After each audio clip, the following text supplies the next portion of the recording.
Insulin pancreas में बनने वाला हार्मोन है जिसका काम ग्लूकोज को सेल्स में दाखिल करना है, जहां ये इंसानी जिस्म को तवानाई फराहम करता है जिससे हम रोज़मर्रा के काम कर पाते हैं। डायबिटीज़ में खून में मौजूद ग्लूकोज की मिकदार बढ़ जाती है क्योंकि इंसानी जिस्म ग्लूकोज को इस्तेमाल करने की सलाहियत नहीं रखता और जिस्म में मौजूद पैंक्रियाज इंसुलिन नहीं बना पाती या फिर इंसुलिन भरपूर तरीके से काम नहीं कर पाता। डायबिटीज़ चाहे किसी भी किस्म की हो, ग्लूकोज लेवल का बढ़ जाना या कम हो जाना एक आम बात है। डायबिटीज़ से होने वाली इमरजेंसीज काफ़ी खौफनाक हो सकती हैं, इसलिए ज़रूरी है कि मरीज़ और दूसरे अफराद डायबिटीज़ की अलामात और इलाज से वाकिफ़ हों।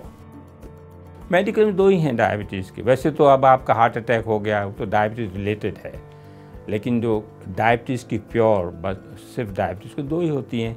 वो बच्चों में हम देखते हैं कीटो एसिडोसिस कहलाता है, शक्कर बहुत बढ़ गया और उसमें फैट के अज्जा होते हैं, कीटोन्स वगैरह पैदा हो गए तो बेहोश हो जाता है, ये इमरजेंसी है। दूसरी इमरजेंसी शक्कर कम हो जाती है सर्टेन लेवल से, वो इंसुलिन की वजह से, गोलियों से भी शक्कर कम होती है। तो इसकी दो इमरजेंसी हैं। वो टाइप 2 में नहीं होती है कीटो एसिडोसिस, बहुत कम, रेयर, अननोन, क्योंकि उनका मसला और है, उसको इंसुलिन बन रही है। बच्चों को अगर इंसुलिन नहीं मिलेगी, जैसे मैंने कहा, वो तो बेहोश हो जाएंगे और शक्कर उनकी 500-600 हो जाएगी और डेथ हो जाएगी। तो उनको इंसुलिन जो है अब ये नहीं हो रहा है। पहले हम देखते थे, अब ये बेहोश कोई बच्चों को देखता नहीं है। अगर वालिदैन को थोड़ा शऊर है, अवेयरनेस है, इसको बार बार पेशाब आ रहा है, वज़न कम, इंसुलिन जैसे ही बदन में चली जाएगी बच्चे की सेफ्टी आ जाएगी। फिर कंट्रोल में आप टाइम लगा लीजिए, अगर इंसुलिन फ़ौरन देना है इनको। तो इंसुलिन जो है इसकी दो ही साइड इफ़ेक्ट, दो ही इसकी हैं, शक्कर की, या तो बहुत शक्कर के लेवल बढ़ जाए या शक्कर का लेवल कम हो जाए। इंसुलिन की डोज कम करनी पड़ेगी। उसको कुछ शदीद कमी हो गई तो उसको मीठा, कुछ चॉकलेट, कुछ खिलाना पड़ेगा। अगर शक्कर बहुत ज़्यादा हो गई, बेहोश हो रहा है बच्चा, तो उसको ड्रिप की शक्ल में या इसके वेन की शक्ल में आपको इंसुलिन फ़ौरन देना पड़ेगी। जब भी अगर हवाई जहाज़ से जा रहे हैं, अपनी इंसुलिन अपने पास रखें। पूरी दुनिया के एयरलाइंस अलाउ करेंगी और कुछ बिस्किट वगैरह कुछ रखें कि शक्कर कम हो जाए, क्योंकि घर का तो टाइमिंग नहीं है, प्लेन का तो अपना टाइमिंग है। फिर जोन्स हैं, कोई 5 घंटा का फ़र्क है, कोई 4 घंटे का फ़र्क है। तो हम एज ए रूल वो अपने पेन या सिरिंज जो भी है हर एक अलाउ करता है उसको, और अपना बिस्किट वगैरह का कि शदीद शक्कर की कमी ना हो जाए। वैसे आजकल एयरलाइंस सबको पता है, एयर होस्टेस को पता है। आप जाते ही कह दीजिएगा भाई मैं डायबिटिक हूँ, तो हर एयरलाइन बिल्कुल तवज्जो देगी। वो आपसे पूछेगी आप कब इंसुलिन लेंगे, हम आपको आधे घंटे में खाना दे देंगे और हमारे पास ये है। तो वो सबको अवेयरनेस है ये।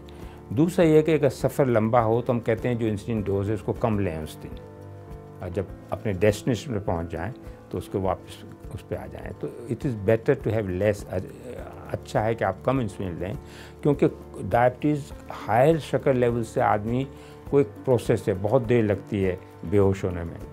शदीद कमी हो गई शक्कर की तो फ़ौरन बेहोश हो जाएगा, इमरजेंसी हो जाएगी।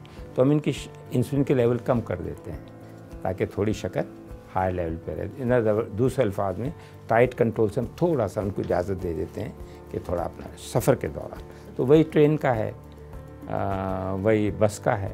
तो उसूल यही है। अभी तक साबित नहीं हो सका कि स्ट्रेस से डायबिटीज़ होती है, बिल्कुल नहीं, कंक्लूसिव कोई एविडेंस। लेकिन ये पता है कि अगर डायबिटीज़ हो गई और आपको 3 दिन शदीद स्ट्रेस हो, शदीद मीन्स भाई का इंतकाल, बाप का, करीबी अजीज़ का इंतकाल हो गया, या बहुत बड़ी कोई टेंशन आ गई, तो फिर आपका 15 से 20 मिलीग्राम 30 मिलीग्राम शक्कर बढ़ता है। तो स्ट्रेस को खामखा इल्ज़ाम दिया जा रहा है, ये खाने का चक्कर है, दावत में खा लिया, वो छुपाते हैं, बताते नहीं हैं। तो मैं दोहरा रहा हूँ, कोई अभी कंक्लूसिव हतमी हमारे पास सबूत नहीं है कि स्ट्रेस से शक्कर की बीमारी पैदा होती है। बहुत सारी इसमें वर्क हुआ है, बल्कि सेशंस होते हैं इसमें, लेकिन अभी तक एंड रिज़ल्ट ये है कि स्ट्रेस पॉजिटिव फैक्टर नहीं है, डायबिटीज़ पैदा नहीं करता है एज सच। लेकिन जब डायबिटीज़ हो जाती है तो स्ट्रेस से शक्कर के लेवल बढ़ते हैं, बशर्ते कि बहुत शदीद स्ट्रेस हो 3 दिन तक, वो मैंने आपको बता दिया। सिर्फ ये है कि टाइप 1 को पता चलता है बीमारी है तो जल्दी से इंसुलिन लेगा, तो उसके सही उसको पता नहीं है। लेकिन जो एंड रिज़ल्ट पेचीदगियों का है सेम, और ये पेचीदगियाँ जो हैं ख़ास हैं और किसी बीमारी में नहीं होती है। आँखों पे असर होना जिसको हम डायबिटिक रेटिनोपैथी कहते हैं, गुर्दों पे असर होना किडनी पे, और शरियानों पे असर होना, पैर कटना, ये समझ रहे हैं।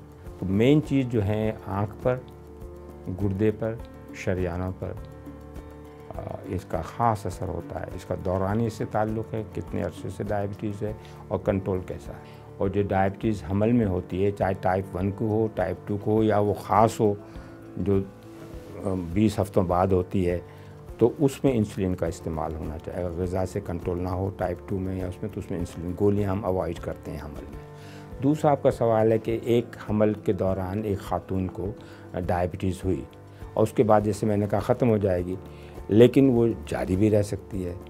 और दूसरा ये है कि ख़त्म होने के बाद अल्लाह की तरफ से इशारा सिर्फ़ औरतों को ही मिलता है, क्योंकि अल्लाह ने एक निज़ाम बनाया कि ये औरतों को और बच्चे पैदा करने हैं या बच्चा जो पैदा करते उसकी परवरिश करनी है, ये वार्निंग मर्द को नहीं है।